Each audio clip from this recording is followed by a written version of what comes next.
right, guys, welcome to another episode of Food Fight.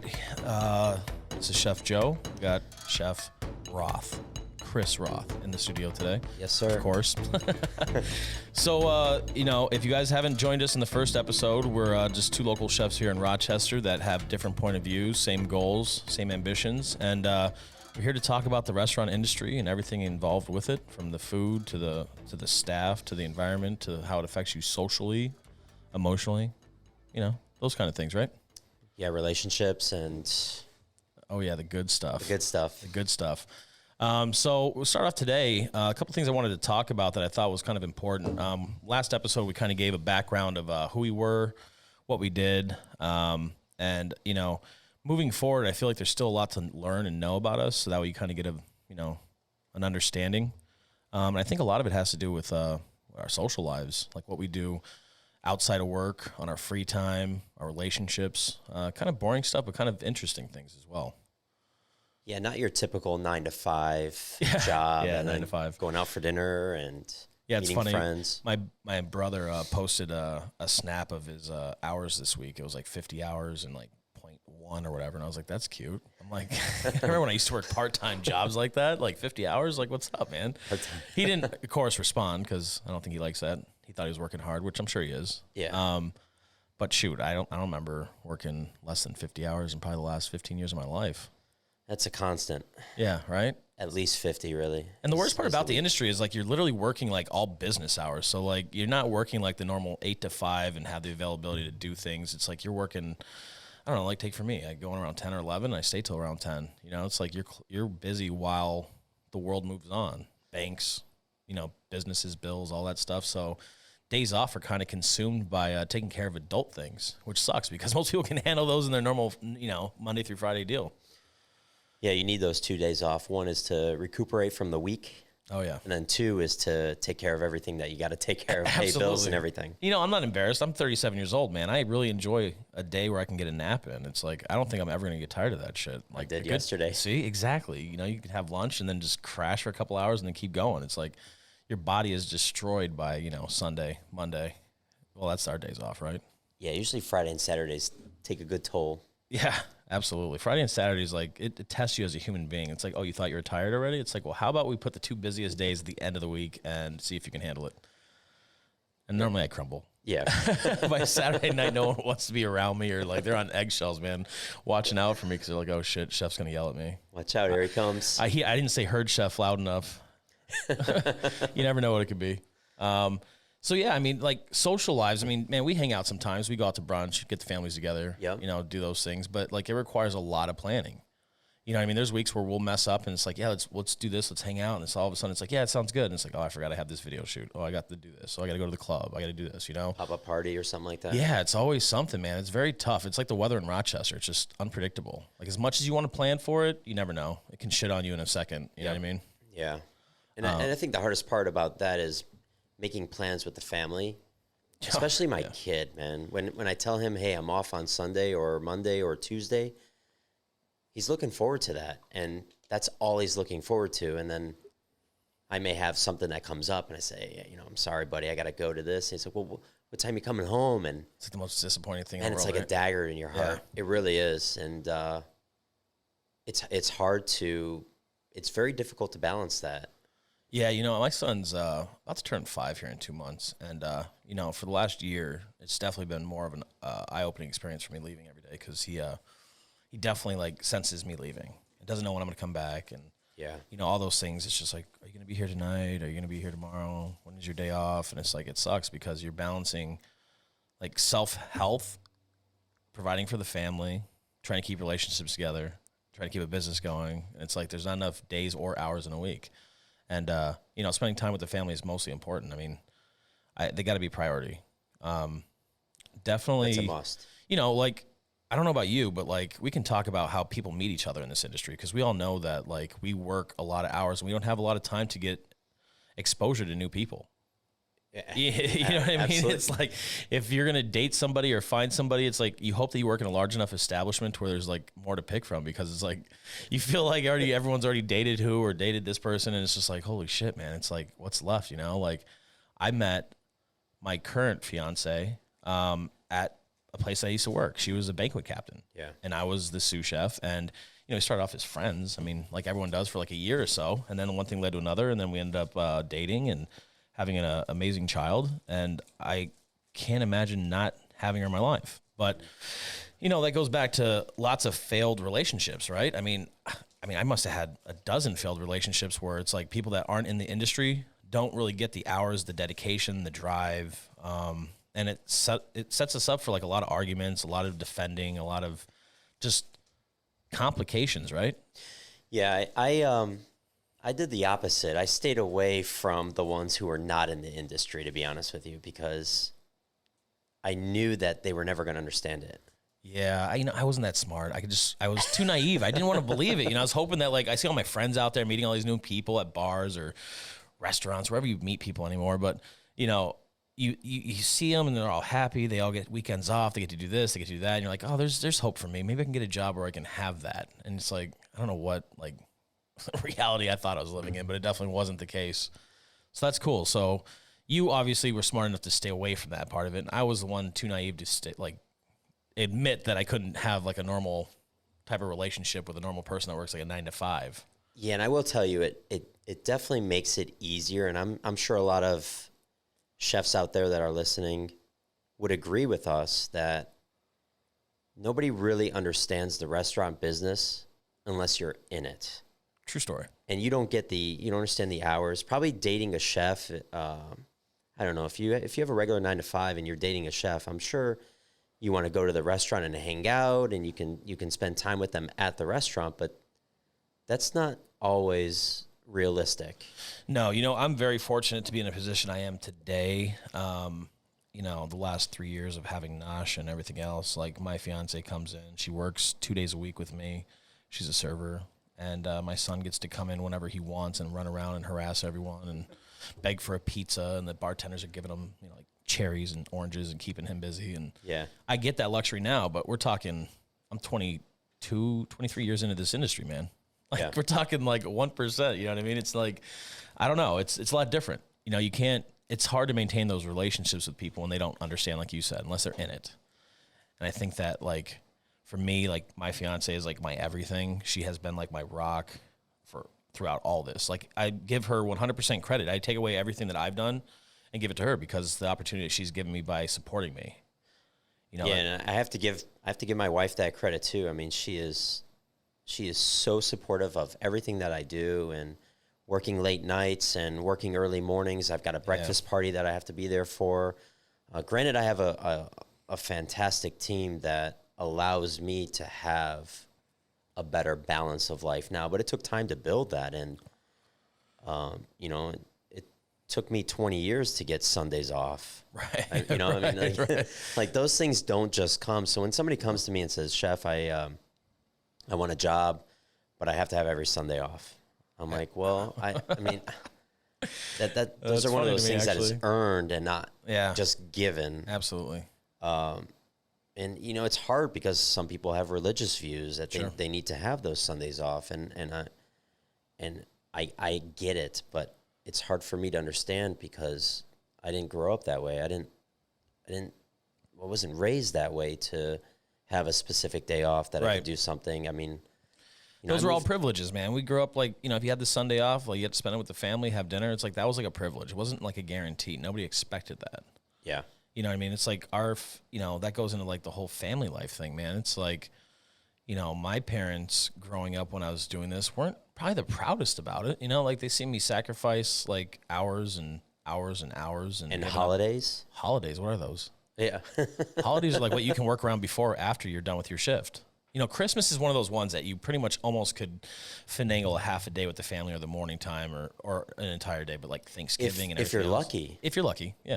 When I was at the hotel, we had Christmas Day brunch. We had Christmas Eve brunch, Christmas Eve dinner, Christmas Day brunch, and then Christmas Day dinner. So you were lucky to get a few hours with your family in those times. I mean, we were cranking out so much food. Yeah, yeah. Well, it's like funny, like when I was a kid, I had the want to be an architect. Same. Yeah, it's so weird. And I was like, I was all about it, and I thought it was going to be great. I mean, we're talking like elementary school, man. Like, like my son wants to be a firefighter. Like, I get it. Who knows what it'll end up being? But, I want to be an architect. And then I was like, oh, this is great, blah, blah, blah.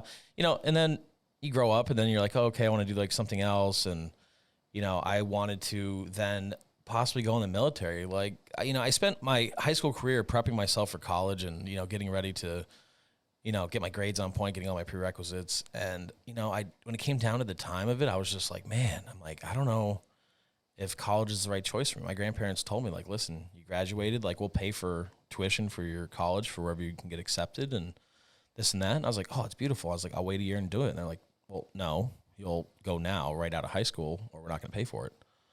I was like, I don't know if that's what I want to do. Yeah, I was like, I didn't know if that's what I want to do because, I was cooking at the time and I didn't know exactly what I wanted to do. And, I liked my lifestyle of cooking and being around in kitchens. And I was like, shit, like, I don't think that's for me. And so I gave up, literally paid tuition to a college because I was unable to go straight out of high school into college. And they held true to it. They didn't offer it again. It was a done deal and that was it. But it was probably one of the best decisions you've ever made.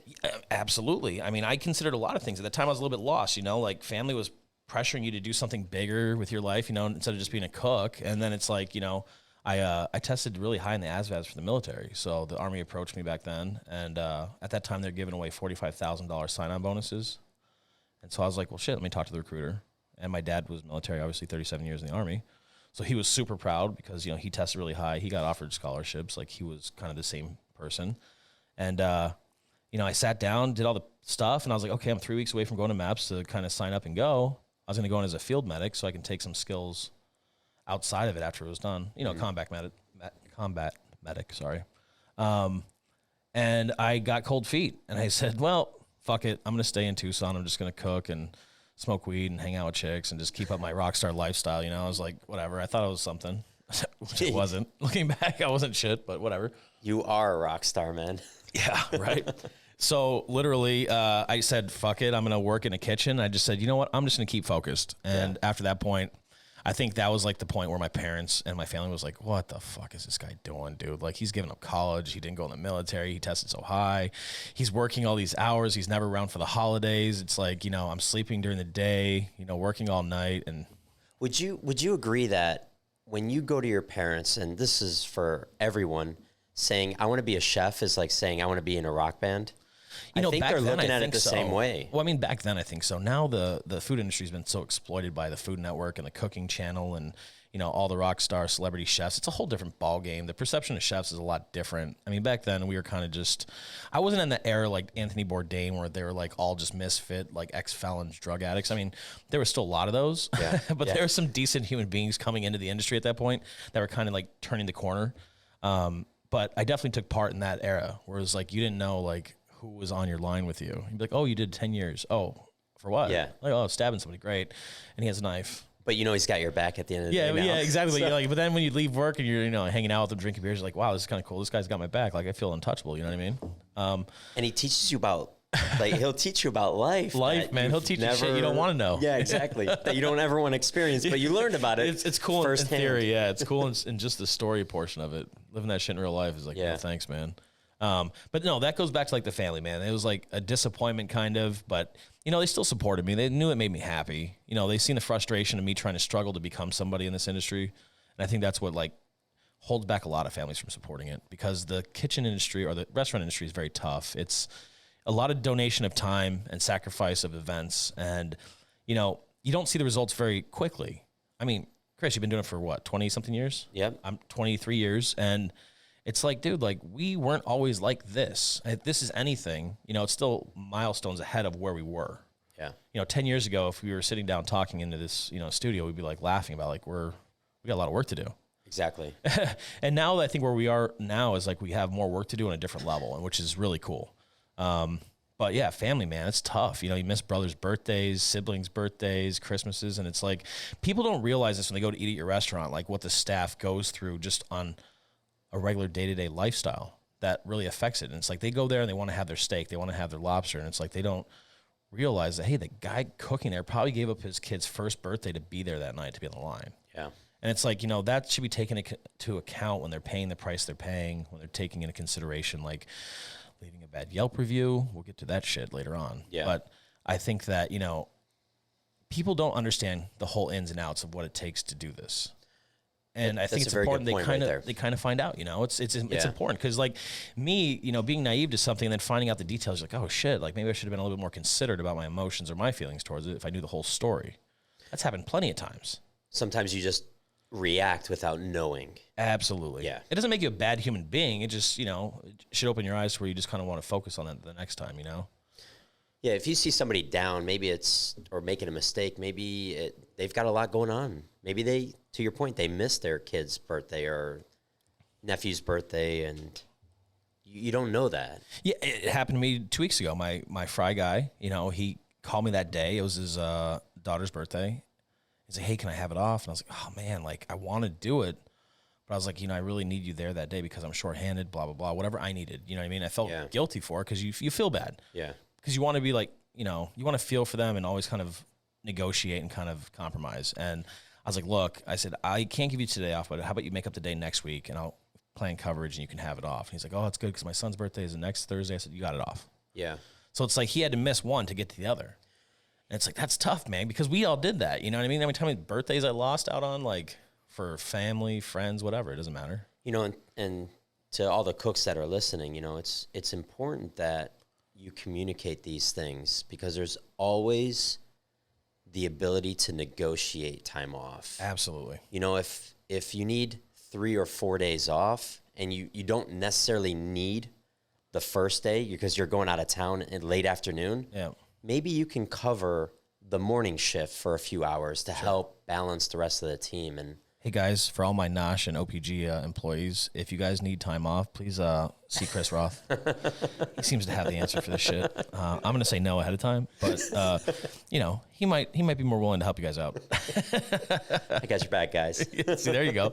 No, I mean, that's cool though, and it's the truth though, man. All we need as chefs is a little bit. We work on what is it like a very habitual, consistent environment. Like it's got to be very OCD, A is A, B is B, 1, 2, 3, Monday through whatever the hell it is. It has to be exact. It's like, that's what I strive on is consistency. Yeah. So when a cook comes to you and is like, oh, can I have tonight off? This came up. You're like, shit, I wasn't planning for that. But yeah, we always have backup type situations, but like for me, it's like I walk in, I do the same thing. I put my stuff the same place, except for my clipboard. I'm constantly losing that shit. I have my whole entire staff sometimes looking for an hour to find my clipboard or my keys. So now they've gotten to habit to put my shit in like one area. So they can be like, chef, here's your clipboard and your keys or whatever. And it's like, oh, thank God. I'm like, I forgot where I put that, But, I think that's the thing is like we work on a very meticulous way and surprises sometimes can catch us off guard. But what we're good at doing is improvising on our feet, in the moment. I think that's important. So another thing is that like, growing up and having family kind of doubt you or not maybe support you the way that you feel like you need to be supported is that like, it also adds a little bit of motivation and power to you though. Like I know for me, it was like, I wanted just to prove everyone wrong. Yeah. You strive for that, right? Yeah. It's like somebody says you can't do it or you're doing this for nothing. It's never going to turn out to anything. It's like, you want to prove them wrong. It's like, were you told at all that when you said, I want to be a chef, or they were like, or you started cooking, were they saying, what are you doing? What's wrong with you? Shit, man. I don't know exactly if that was said, but that's how I felt. Yeah. You know what I mean? Whether it was said or not, like I definitely felt that way a bunch of times. It was tough. Like you'd go to work and you'd be like, why am I doing this? Like I'm getting my ass kicked for nothing for like $6 an hour, like blah, blah, blah, blah. And it's like, in the back of your head, you're like, are they saying that like basically I'm going to go nowhere with this? Should I just give this up and find something else? And it's tough, because I'm pretty sure my parents at one point said, you're wasting your time. Like I guarantee that came out of their mouths at least one time. Yeah. I don't remember ever being told that, but I do remember being told, are you sure this is what you want to do? Gotcha. Yeah. So like, my parents probably wanted me to go to culinary school. And I think they would have been more like directly supportive if I would have done that. Because then I would have showed, discipline and sacrifice on my part to go to school. Gotcha. And at that point, I was just rebellious about all school. I was like, fuck school. I don't want to go back to high school. I don't want to go to college. I don't want to go to culinary school. I don't want to go to the military. I just want to cook. Yeah. And that, looking back at that now, I'm a grown adult. That seems kind of fucking stupid. I mean, let's be honest. Like if your son came to you and was like, I don't want to do any of this stuff. I just want to cook. And you're like, well, what's your goals? My goal was like literally to be an executive chef by the time I was 30. That's the only thing I knew.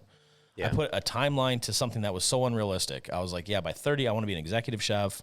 I want to run my own plays, blah, blah, blah. Thought it was that easy. You know, I was like a 20-year-old kid, and I was like, that's where I want to go with it. And I feel like it still like gave me the motivation though, because they weren't completely supportive. Friends were kind of saying the same things. You know, they're off doing careers. They're going to college. They're going here, there, blah, blah, blah. You know, I just wanted to prove everyone wrong. And I don't know if that's like the proper motivation for somebody to succeed, but I think it's always something in the back of everyone's head. And I think that nobody wants to put pie in people's faces, but it's like you also don't want them to talk when it's like you know what you're sacrificing and giving up to get where you're going. Yeah, yeah. You know what I mean? Were you completely supported by all your friends and family in this industry when you first got into it? Well, I started off as a bagging groceries in the grocery store at 14. There you go. So, and then there was this this girl that I really liked, and she was a waitress at a restaurant. So I knew her, and she was telling me to come work at the restaurant. So I was like, okay. Wait, so you went to ask backwards. You just said you didn't like associate yourself with women from the restaurant industry, but that's how like you first got started into it? No, I'm saying I didn't associate myself with women that were not in the industry. Oh, okay, yeah, okay, got you. I misunderstood that. Yeah, no. It'd been way funnier if you just went with that, but whatever. Well, I'm just being honest with you, man. So I like that. Yeah, fair enough. You know, so she was a waitress in a restaurant, and that's how I kind of got into the restaurant. It just became a busboy. Okay. And that was where I fell in love with the kitchen and the chefs, and you know, kind of like I went into that story last time on the first episode.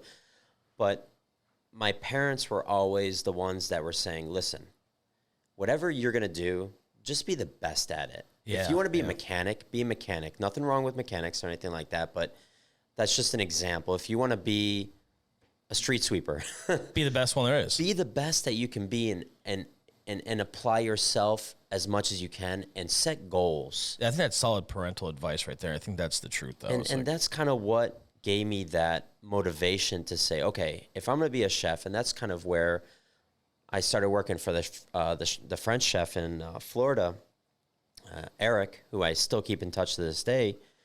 He was the one who said, "Do you want to go to France?" And that's the best way. And so he became kind of like another parent for me, another mentor. Yeah, and that's kind of where I fell in love with the restaurant business, and so that's held pretty on cool to though. it. So like when you went to culinary school, were your parents like all for it? They're like, you know what, you should do it. They weren't against it. Yeah. Verbally to me. Okay. Or they didn't show it in any way. Well, that's good. They may have been behind the scenes. Yeah, but to you, they were like still. But to me, they were saying, you know what? If that's what you want to do it. That's very cool. Yeah, that's very cool. But it was still like going to become a rock star. You know, like okay, you know, the reputation of chefs is not a very good reputation. No. And you know, there have been times where I'm sure you can say the same thing. You go out, you get drunk, you drinking, you smoking, and having a good time, and your personal life kind of catches up to you. So you kind of lose that focus on what you want to, where you want to become an executive chef. Yeah, I mean, I became an executive chef the first time when I was 23, and 23 to 24 and a half were probably the best years of my life and the worst years of my life. I literally, you know, thought I was a rock star, man. I had an entourage. We'd go out every weekend. My buddies, we would drink, go to the clubs, just ball out, man. And it was great. I mean, there was women, there was everything. And you live this life where it's like 24 hours a day. I did it for a year and a half. I was drinking a bottle of whiskey a night, man. Like I thought that I was a rock star. Yeah. And looking back again, I wasn't shit. And it's like, I wish I could just tell myself this, my future self, every time. It's like, when you think you're doing something right and you're doing good, it's like, you should check yourself, man. Yeah. Because like it stopped me from progressing. Like I lost probably some of the best 2 years of my life to progress as a chef, to have the body to do it, the mind to do it, and you know, the drive to do it. And I lost it getting caught up with the glamour part of it, of being like, you think you're a rock star, you're hanging out, you're having fun, there's people that want to be around you and drink and all that stuff. And it's like, you kind of realize then, it's like, you know what, well, my parents are probably right on some of this stuff. And it's like, you realize that like you're your own like sabotage artist to your life. And it's like, you don't want to admit that sometimes, because it's a hard industry, man. It's like that pill of like honesty is tough sometimes. Oh yeah. Because, you know, you think when you're in a restaurant, you're like, oh, I created this dish, it's great, people love it. And it's like, it's not that great. It's like you just threw a bunch of shit together and you thought it was terrific. And it's like looking back at like the old cook me, it's like, dude, like too much, you know? But you learned. Yeah, you definitely learn. And I think that like the good thing about it is like, no matter how much your family's like may not support you at the moment, they're always there for you, man. It's like, I made a lot of mistakes in my career and a lot of them were still there. And, they definitely supported me through it. I think that's the important part, because at times where I didn't believe they supported me, they were. Yeah. But you know, as a person coming up in this industry, you feel very defensive for what you do, or you did. You know, I did back then, because not a lot of people I knew were cooks, or chefs, or whatever you want to call it, man. It's like it's a hard thing, and like we've already talked about, like our social lives. Like we really, like I'm friends with mostly only people that are chefs or in the industry. Because we have the hours. It's like, you see what it is to have to like coordinate with people that aren't in it. We're like, let's go here this day. They're like, well, we can't, you know, how about Sunday? It's like, well, yeah, but that's like my nap day and my like body recover day. And it's like, oh, it's tough.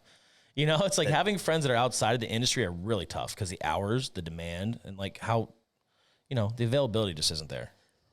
So do you find yourself not having friends that are not in the industry, or do you find yourself making adjustments to have friends that are not in the industry? I think that it's easier to just have friends in the industry than it is to adjust to have friends that are not in the industry.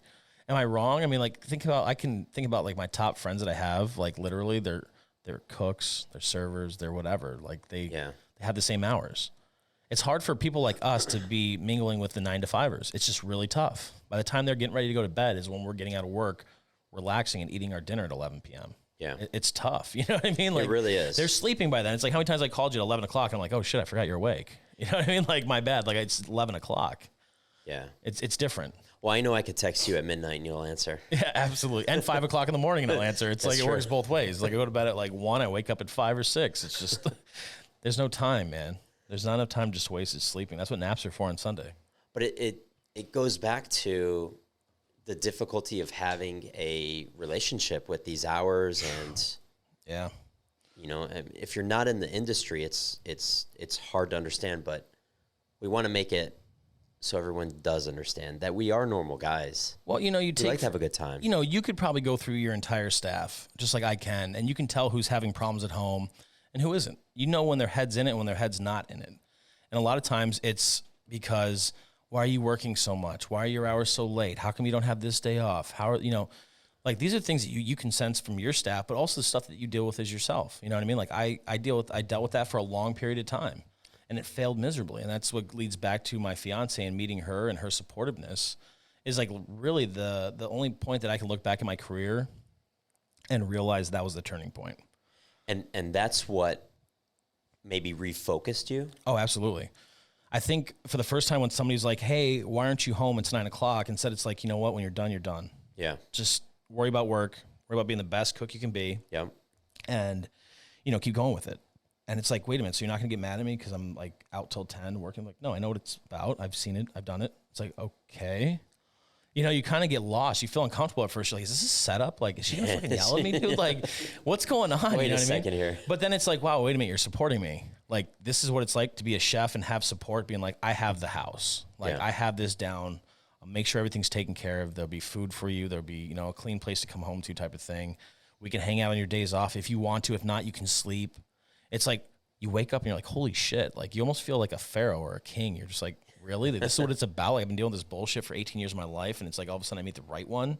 Yeah. And it's like at that point is when my career was like skyrocketed. I just really had the motivation to push and push and push and not have to worry about 5 minutes already into my shift about what's going on at home. Yeah. Right? I mean, it's like you have that support and you're just like, you stay focused about food, the menu, the development of everything. Like, you really grasp it. You know what I mean? Yeah. And I would say having the right partner is key. Yeah, is absolutely. key, because if you, to your point, if you have a lot going on outside of work, there's no way that you can focus on what you got to do inside of work. Yeah. It's almost impossible. It is impossible. It really is. I mean, because like I said, it's like I remember losing shifts at a time, 4 hours, where I'd be like, just worried about what's going on at home. Like, oh my God, my girlfriend's gonna be pissed. I got to take her out to dinner. I got to have date night now to make up for this shit. And it's like, what am I thinking about food? I'm a cook getting paid to do it professionally on a level that I'm like, okay, you're paid to cook, you're paid to produce, you're paid to do all this stuff. And it's like, I'm spending half my day distracted. Yeah. How good of a cook are you going to be then? You're not. You know what I mean? That's what's holding back. Yeah. And it sucks because I know that now. At the time, you're just trying to make everyone in your life happy, your parents, your girlfriends, your friends, your whatever, you know, and then your circles start to change. Relationships start to prove that they're the ones that are going to be the one to be by your side. Like I have a 4-year-old son, and it's like literally my fiance has like single-handedly like held down my household, raised my son during the day, even at night. And it's like, I'm very thankful for that. I'm sad that I couldn't be as much of a part of it, but I mean, realistically, it's like I'm so thankful to have that support system, because without that, I wouldn't have the 2 restaurants I have, and I wouldn't have, you know, the 60-something employees that rely on my creativity and the function of the restaurants to provide for their families. Like, that's something to say. It's like, so she's provided basically support for 67 people to work there and to provide for their families, for me to live out my dream, and to have a family. It's like, holy shit, that's a lot of responsibility, a lot of gratitude I have towards that one person. That's pretty crazy. You know, maybe they don't get enough credit, but it's like the significant others of people that work in the industry. This goes for women that work in the kitchen. Like if they have boyfriends that are that supportive, or husbands or whatever, it's the same thing. It doesn't matter if it's the male or female. Yeah. You were absolutely right, though. It's all based upon that one person who can support you. Yeah, and it's important to find that person, find the right person, and, you know, make sure that it's communicated to you at the beginning of your relationship. Hey, these are my hours. This is what I do.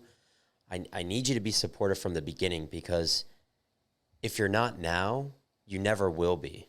Yeah, no. And, you know, that's like the best thing. It's like the support versus demand. You know what I mean? It's like they're willing to support you and not demand too much from you, and you just take the responsibility to just take care of the things you have to on your own. Yeah. You know, you don't have to be told to do it, or they, you know, but it's a balance, like with everything, right? It's the good and the bad. Yeah. I mean, that's the industry with, like, you know, our socializing with our friends, our family, relationships. It's tough, man. It's a juggling act. We're just talking about shit that goes on outside of the business. So we're talking about everything that doesn't include like the menu planning, the food development, you know, the tastings, the testings, the staff development, the training, you know, the books, you know, it's like the scheduling. It's like we're talking about shit that's just before you even walk in that door, basically. Yeah. And how it affects us, right? Absolutely.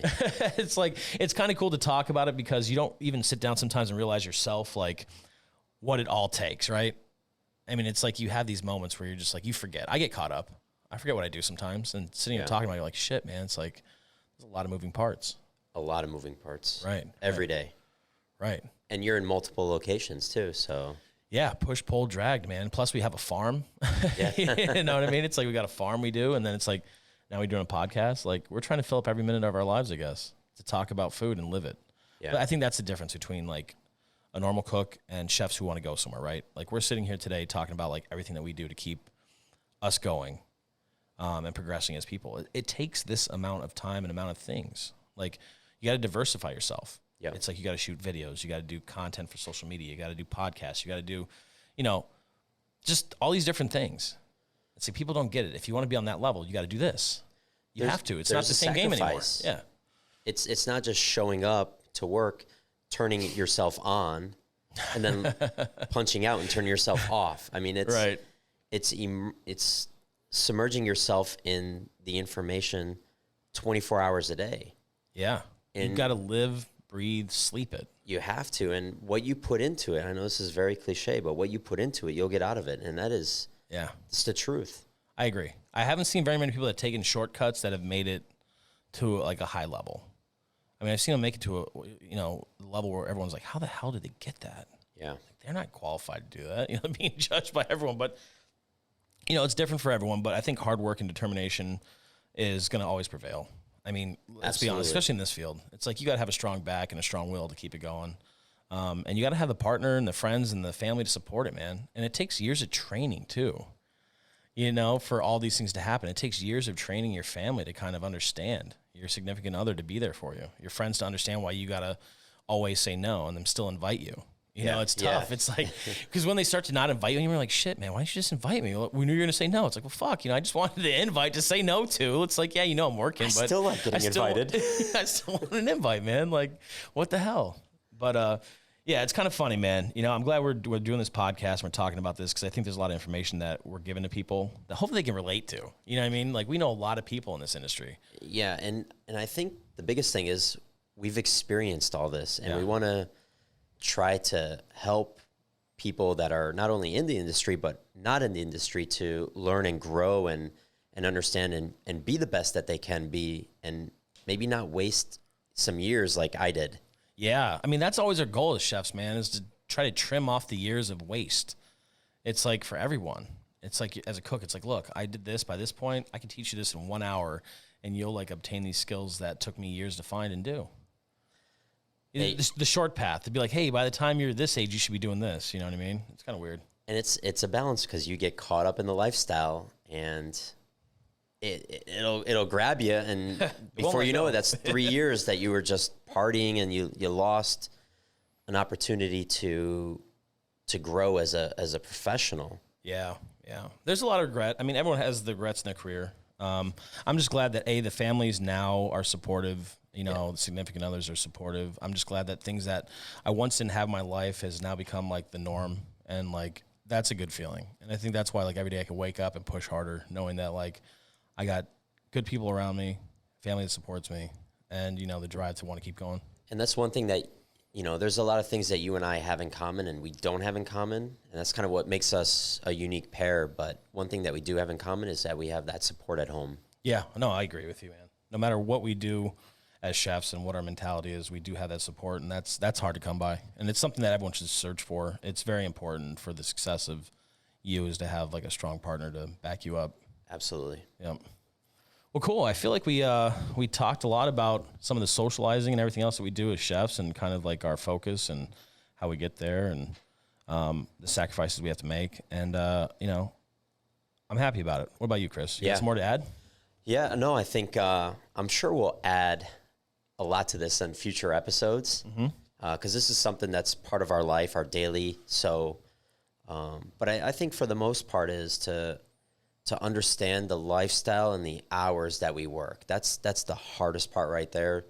But it's, if you love someone and you want to support them and you want to see them grow, you have to be understanding of that. Yeah, absolutely. Like I said, it shows with just being you, like how much it changed our lives in this industry, having that. And so it's something that everyone should really focus on, because it's important. Yeah. Well, cool, man. I had a good time today, and I just want to thank everyone again for tuning in to the podcast. And hopefully you guys got some good information and learned a couple things about us. And we're going to continue this series, and we're going to get in some good stuff, talking about food and Yelp and all kinds of other fun things in the future episodes. But just want to say thanks again, and to Chris. And it's always awesome doing this shit with you, man. Thanks, Joe. Love you, man. And for all you guys who can find some time, make it to Nosh and Old Pueblo Grill. Come say hi. Russell Street, right across from Three Heads. And thank you so much.